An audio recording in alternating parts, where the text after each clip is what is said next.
All right, guys, welcome back. Last video was on causes of malfunctions. This is going to be clearing malfunctions. Um, and as always, when you are training, make sure there is no live ammo anywhere near you. I usually don't even put it in the room. These are dummy rounds. This gun is clear and safe. I already did it. You're going to have to trust me because I don't have to fucking prove myself to you. Okay, the first malfunction is you go to break your first shot or you've been shooting and you get a click.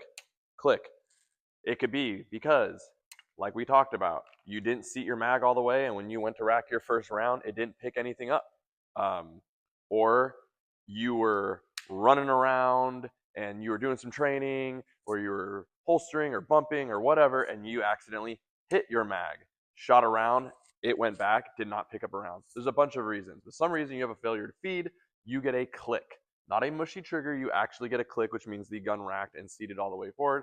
So you will tap to make sure that magazine is in. Some people think you shouldn't, but you fucking should to make sure it's in. It's like when your TV and all your electronics start fucking up and you know it was plugged in, you unplug it and plug it back in fucking anyways, and it fixes half the world's problems. So you definitely make sure that thing is in. Roll it, rack it, and then back on target and get going again. If you don't know what I'm talking about, what could happen is if this is not seated all the way, like so, whether you hit the button while you were training or it's from the get-go, what will happen is the slide will come back.